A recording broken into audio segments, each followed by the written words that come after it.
Assalamualaikum warahmatullahi wabarakatuh. Selamat siang buat sahabat karakter semua yang sedang menonton hari ini. Dan ini saya pakai masker ini karena memang kita sedang dalam protokol kesehatan. Cuman kita itu semua di sini tadi sudah ditusuk-tusuk di hidung kami. Kemudian hasilnya itu semuanya C. C itu kalau teman-teman kalau swab gitu ada tuh garisnya itu di C, itu tandanya negatif. Jadi biar teman-teman bisa lebih menikmati wajahnya saya yang keren ini, kita buka masker sedikit dulu ya. Nah, biar suara saya lebih jelas, karena teman-teman kalau stand up pakai masker lama-lama saya berasa bahwa mulut saya bau juga begitu. Jadi minta tolong nih biar kalian tidak melihat saya pingsan di sini karena bau mulut sendiri, jadi saya harus buka masker begini. Tapi nanti habis itu kita pakai lagi. Baiklah, sahabat karakter semuanya. Sebentar ya. Kenapa ketawa nih? Buat stok ya, buat stok ketawa pasti. Oke, baik. Sahabat karakter semuanya, berbicara tentang masalah bullying, kemudian intoleransi dan segala macamnya ini, saya banyak hal, maksudnya hal yang di-capture di berita-berita itu masih tidur aja. Sepersekian dari apa yang terjadi di lapangan sebenarnya. Di setiap kehidupan kita pasti pernah mengalami hal ini, cuman tidak semua kita beritakan atau tidak semua kita ceritakan. Waktu saya kuliah di Malang itu pertama kali ya, saya habis tamat SMA dari Kupang. Pertama kali saya ke Tanah Jawa, ke Malang. Itu saya dibully tuh karena masalah logat saya. Jadi saya mendapat perlakuan-perlakuan yang intoleran gitulah ya. Maksud saya ya selama bahasa bisa dimengerti, kenapa logat harus dipermasalahkan gitu. Tapi ternyata buat sebagian orang itu lucu dan segala macam. Jadi saya agak stres juga sih dapat perlakuan-perlakuan intoleransi begitu ya. Maksud saya kenapa juga begitu. Jadi setiap kali kalau ada dosen baru datang, kemudian kami perkenalan di kelas begitu. Kalau saya perkenalan gitu, nama saya Abdul Arsyad, saya asal dari NTT. Satu kelas langsung ketawa. Di belakangnya berteriak, sumber air sudah dekat. Saya bilang, ini salah saya apa nih? Tiba-tiba sumber air sudah dekat gitu. Ya saya tahu sumber air sudah dekat, orang saya tinggal di sana gitu. Tidak perlu diperjelas di Malang. Tapi ya begitulah.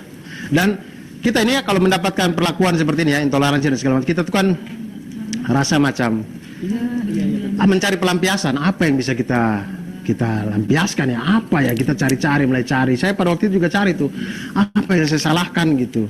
Mau salahkan takdir, salahkan Tuhan, tidak berani, saya takut kualat. Kemudian cari apa yang bisa saya salahkan ya, yaitu nenek moyang. Bisa tuh kita salahkan nenek moyang tuh, bisa sekali, bisa dan sangat ilmiah, sangat ilmiah. Ini saya kasih tahu nih alasan ilmiahnya ya. Jadi kita itu kan dari dulu, dari kita kecil kita dibilang bahwa nenek moyang kita seorang pelaut. Dan ini dibuktikan dengan penelitian dari Litbang Kompas oleh Profesor Hudoyo kalau tidak salah namanya ya. Beliau pernah meneliti tentang gen asli orang Indonesia. Ditelitilah, diambil sampel dari Sabang sampai Merauke. Semuanya diteliti. Ditemukanlah bahwa tidak ada satupun dari Sabang sampai Merauke itu orang yang asli punya gen Indonesia, tidak ada. Gen kita itu adalah gen-gen tiruan, mulai dari Afrika, kemudian Asia besar, segala macam. Tidak ada satupun orang asli Indonesia. Sabang sampai Merauke, tidak ada. Semuanya itu adalah tiruan. Jadi kita itu hasil migrasi puluhan ribu tahun yang lalu dari orang-orang benua-benua yang lebih besar. Makanya kita nenek moyang kita pelaut tuh, karena mereka tidak mungkin dong pakai sepeda pancal begitu. Migrasi sepeda pancal dari Afrika sampai sini meninggal mereka.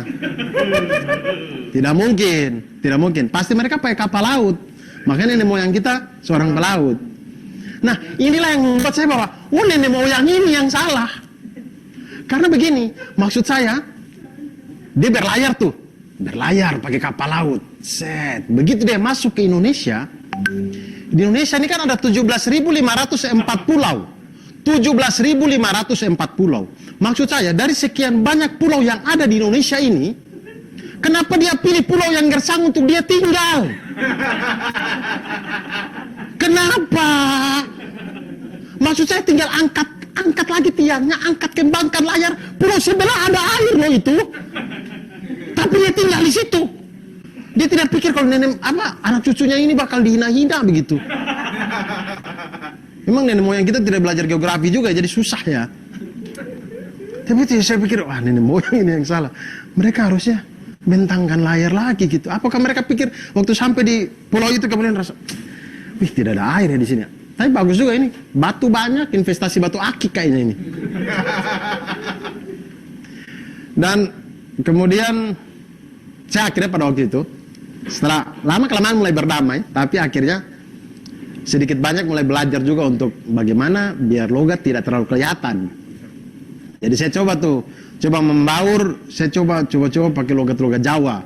Jadi kalau ada dosen baru, semester baru begitu, ada perkenalan lagi di kelas, saya coba lagi tuh begitu.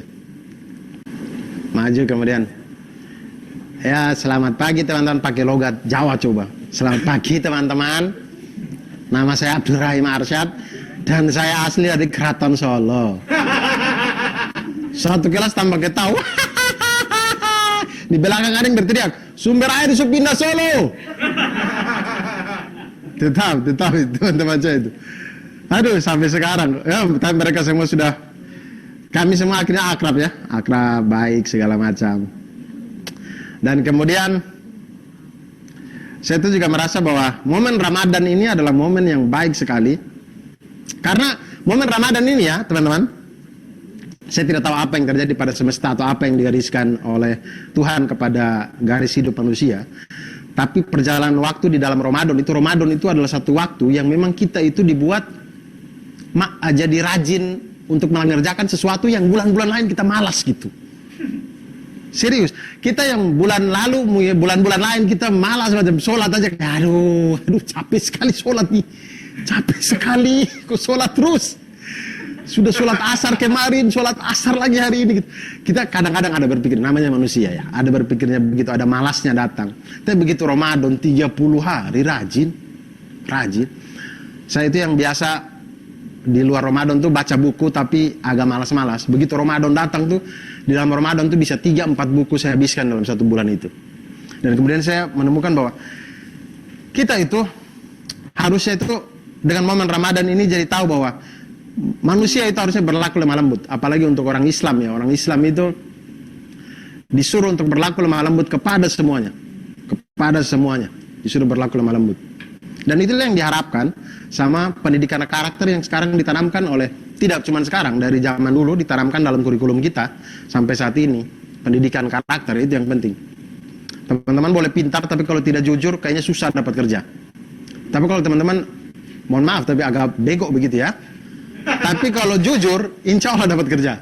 Insya Allah dapat kerja, sumpah. Karena orang yang paling pintar di dunia ini, paling kaya di dunia ini, butuh orang jujur untuk pegang uangnya dia. Dia tidak butuh orang pintar untuk urus uangnya dia, dia butuh orang jujur untuk urus uangnya dia. Jadi tidak apa-apa kalau teman-teman tidak bisa matematika, yang penting jujur.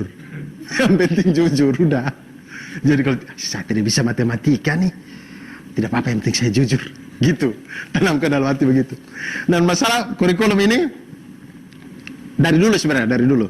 Kurikulum itu boleh berganti ya, namanya boleh berganti, tapi isinya tuh hampir mirip. Hampir mirip. Karena dari dulu itu saya tahu, dari saya sekolah juga sudah ada namanya pendidikan karakter. Dulu namanya PPKN, ganti PKN, ganti sebelumnya lagi PMP dan segala macam. Tapi dalamnya ada gitu. Kemudian saya tidak tahu raport yang sekarang. Kalau raport yang dulu itu ada catatan guru tuh. Jadi selain nilai-nilai kognitifnya, ada catatan gurunya tuh, masalah karakternya tuh. Tingkatkan prestasimu. Kurangi main gimbot. Dulu masih zaman gimbot. Kurangi main gimbot, gitu-gitu tuh. Dan makin kesini ada lagi namanya pendidikan kontekstual. Artinya untuk membentuk karakter, kemudian mata pelajarannya dihubungkan dengan kehidupan sosial.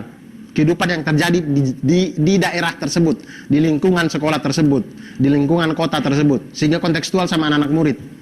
Tapi kemudian ada juga beberapa hal yang saya berpikir melihat tidak kontekstual untuk daerah saya gitu. Kayak saya pernah menemukan soal UN SMP, saya lupa tahun berapa tapi sudah lama sekali, zaman saya kuliah dulu. Itu ada soal begini, sebuah gedung tingginya 60 meter. Soal matematika UN SMP. Sebuah gedung tinggi 60 meter. Jika ujung gedung dengan seorang pengamat membentuk sudut 45 derajat, hitunglah jarak pengamat dengan gedung ini. Ini soal kalau dikasih kepada anak-anak kami di kampung saya itu, kami bingung. Kami bukan bingung masalah hitungnya ya, hitungnya mah gampang itu. Teorema Pitagoras beres itu, gampang sekali cara hitungnya. Tapi kami bingung membayangkan gedung tinggi ini seperti apa. Kan itu soal cerita tidak ada gambarnya. Kita harus membayang gedung tinggi. Di sana itu orang paling tinggi tiang kapal. Paling tinggi tiang kapal, gedung tinggi itu kayak apa gedung tinggi? Tidak kontekstual tuh untuk desa-desa saya itu. Tidak kontekstual. Harusnya diganti saja dengan yang lebih umum, yang semua daerah ada, misalnya pohon kelapa, tiang kapal atau tiang listrik. Tapi percuma ya, listrik juga belum ada. Percuma. Kemana ada lagi? Ada lagi soal fisika SMP. Menghitung kecepatan kereta api. Aduh mama sayang. Sejak kapan nih desa-desa sana itu ada kereta api? Sejak kapan? Kami membayangkan kereta api itu sama seperti apa? Susah gitu ya. Susah itu. Susah sekali. Kalaupun ada yang tahu kereta api itu mungkin dia suka minum kopi ya. Kopi kereta api. Oke, terima kasih. Terima kasih. Itu bagian dari pendidikan karakter yang akan ditanamkan ya. Dan ada yang paling mutakhir. Sampai sekarang masih ada. Saya belum cek sih, saya tidak berani ya berbicara memastikan begitu. Di waktu terakhir saya cek masih ada. Waktu terakhir itu mungkin 2 tahun yang lalu ya saya cek. Cuman mungkin masih ada sampai sekarang. Pelajaran membaca. Dari dulu zaman mungkin dari bapak saya belajar membaca sampai saya, sampai mungkin sekarang anak saya gitu. Mungkin akan masih menemukan ini Ibu Budi, ini Budi, ini Ibu Budi. Masih menemukan tuh. Nah ini Sabang sampai Merauke tuh. Semua dipukul rata. Ini Budi, ini Ibu Budi. Ya mungkin karena Budi namanya gampang ya. BU Budi, ini Budi gitu. Cuman masalah itu tidak kontekstual karena di desa saya tidak ada satu orang pun nama Budi. Harusnya kalau mau kontekstual, walaupun agak susah tapi kontekstual, diganti namanya. Ini Eduardus. Ini Mama Eduardus. Eduardus senang karena sumber air dekat. Begitu. Ya, saya Abdul Arsa, terima kasih. Assalamualaikum warahmatullahi wabarakatuh. Selamat siang.